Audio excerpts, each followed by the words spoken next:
Question 5. What is divine romance? And where does it lead? Answer. Liking of one another finally leads to love.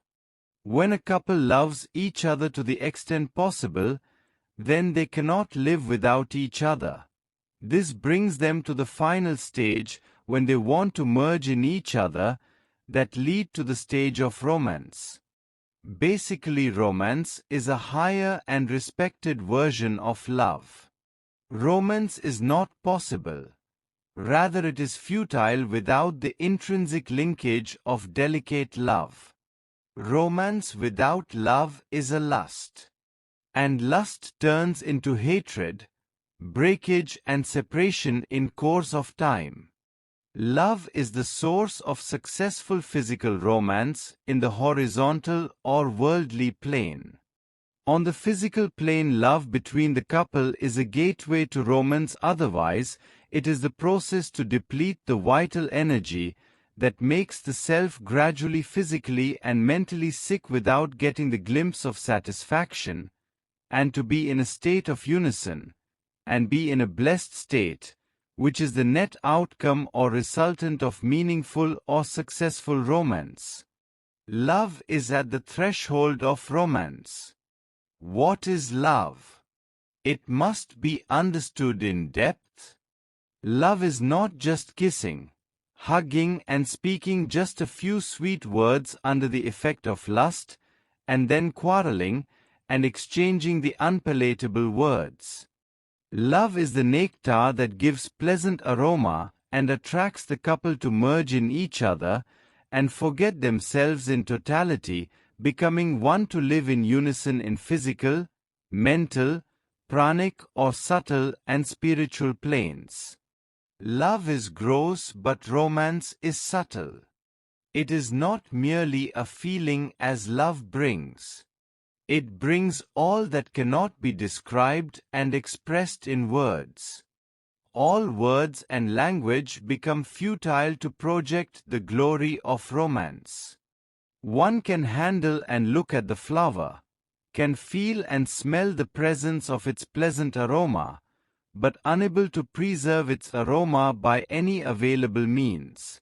So is the romance that is like the aroma of the flower, beyond the expression by the words. It is a pleasant mental feeling. Whatsoever one describes, he is unable to express the pleasure and happiness as the net blessed effect of the real romance. On the contrary, love, by its literal word meaning, can be understood as L for listening, O for observing, and V for venture, and E for evolution. So if a couple loves each other, they will listen to one another and try to move in unison in all aspects. They will physically and mentally observe each other very closely and also try to venture in each other's happiness and sorrow, and finally both of them try for higher evolution in course of time, and thus enters as a costless couple to the state of intrinsic romance and gets absorbed in each other like an ardhanarishvara. For the multiplication of species, Almighty has created Swarup or image of Kameshvara and Kameshvari that act as the instruments inducing desires to multiply their species. It starts from physical and mental attraction that proceeds in love and ends up in romance. The romance may end without much pleasure if coitus of any of the partners is premature. But if the coitus of both the partners is simultaneous, then the couple just forgets each other both in the mental and physical plane. Both the partners merge in each other as milk in water and become one as if in unison. This is the stage of romantic samadhi in the horizontal plane until both are again conscious of each other with time. That timeless state in unison is the period of samadhi or transcendental state. These few moments are like mergence of Shiva and Shakti, and the appearance of Bindu or dot after both have disappeared in totality. It is the blessed outcome of the romantic state. If both of them experience this in coitus, their love, understanding and oneness increase in all walks of life. Their thinking in any work, their feelings, their way of approach in any crucial critical matters will always be identical as if they are made for each other on this planet. Romance for them is not the sex, but the mergence to be in unison.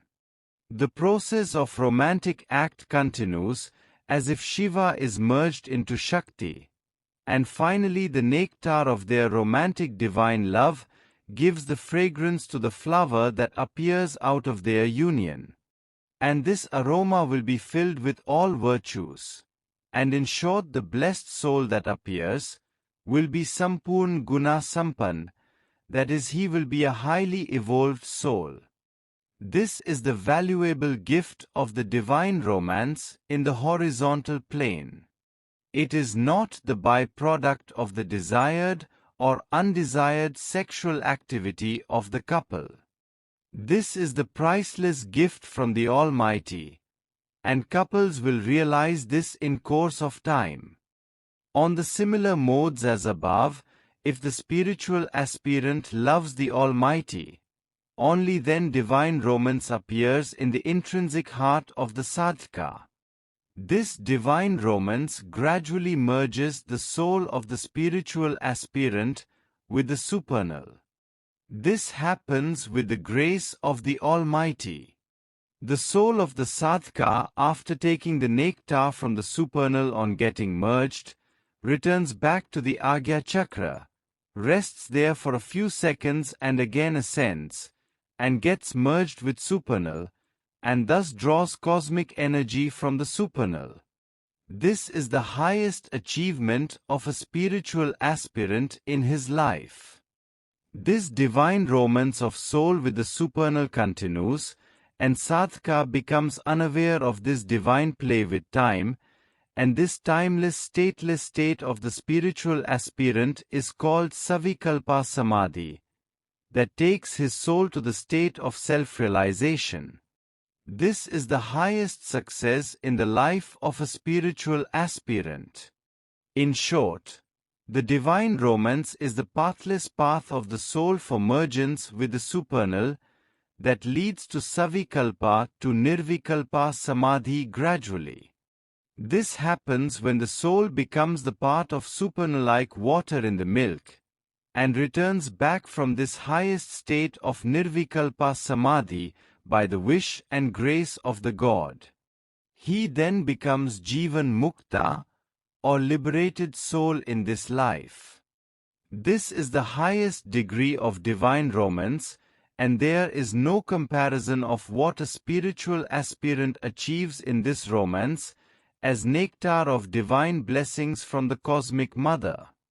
Prior to the highest degree of divine romance, a spiritual aspirant after years of spiritual sadhana achieves glimpses of divine love when the life force of the aspirant ascends from Muladhara Chakra to Agya Chakra and descends back from Agya to Muladhara.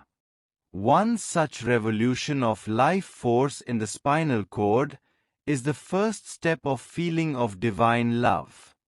Mergence of life force at the Agya Chakra for a few seconds and then its return path to Muladhara Chakra, and thus continuation of this back-forth journey of life force and its stay at Kutastha Chaitanya Center or Agya Chakra is the mergence feeling of spiritual aspirant in the highest divine love. This whole is a divine love process. At times tears start flowing from the eyes of the aspirant out of divine intrinsic love for Almighty. Sadhaka basically forgets everything in this process and his complete physical and mental energy from all the sense organs get concentrated in the spinal cord, and ascend and descent of the life force continues through the Sushumna Nadi of the spinal cord. In this process, spiritual aspirants feel the highest order of divine love in the stateless state of timeless scale. The transformation of life force to the divine light occurs at the Agya Chakra, when all the mental forces merge in the soul. Here the aspirant passes from the awakening state to the dream state to Susupti, before entering to the Turiya or transcendental state. On passing through Turiya state, life force changes to divine light and ascends to Chidakasha. In the divine light, there is no mind, no intellect, no chit and no awareness or chaitanya. It is pure bundle or quanta of light energy. And if supernal light from cosmos via apex center descends and meets with the soul divine light ascending upwards, then there occurs the unison of Shiva and Shakti in the Chidakasha between the Agya Chakra and Sahasrara. The supernal cosmic light being Shakti, and soul divine light being Shiva, and their mergence in the Chidakasha is the blessed divine romantic mergence state in the head of the sadhaka. There is no bliss beyond this that an aspirant can experience. This divine romance continues as a make and break circuit till the soul divine light becomes the complete part of the supernal light. At this state the aspirant is in Samadhi, a stateless timeless state. In this state complete knowledge just pour in, and nothing more remains to know and learn. This highest divine romance charges the complete physical system, mind, subtle system, nervous system of the spiritual aspirant, and he fully fills himself with infinite blessings of the Almighty. In this state of divine romance, an avduta or spiritual aspirant can sit for a long time and goes on accumulating the divine light, and in this stateless state of romance he becomes fully enlightened. But he is unaware of his enlightenment, and he just cannot discuss his enlightenment unless and until Almighty gives him glimpses to talk about the divine knowledge and the process of enlightenment. A spiritual aspirant of divine romance can go to trance any time. He is the complete master of his senses. He has full control on his mind since he is always with the light when he is in divine romance. His energies are always in the higher spiritual centers. No horizontal desires can provoke him. He is without any vasanas or desires. An aspirant has always good thoughts, positive thinking, and he is always engaged in creative activities for divine cause and human welfare through divinity. Erotic romantic thoughts of horizontal planes are far away from disturbing him. He is living divinity and close associate of the Almighty, and can take dip any time in the divinity of the Cosmic Mother.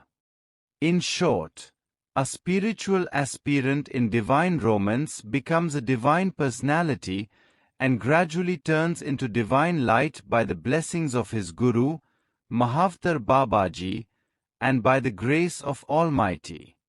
This is the highest achievement of spirituality of the spiritual aspirant, the sadhaka in the human form.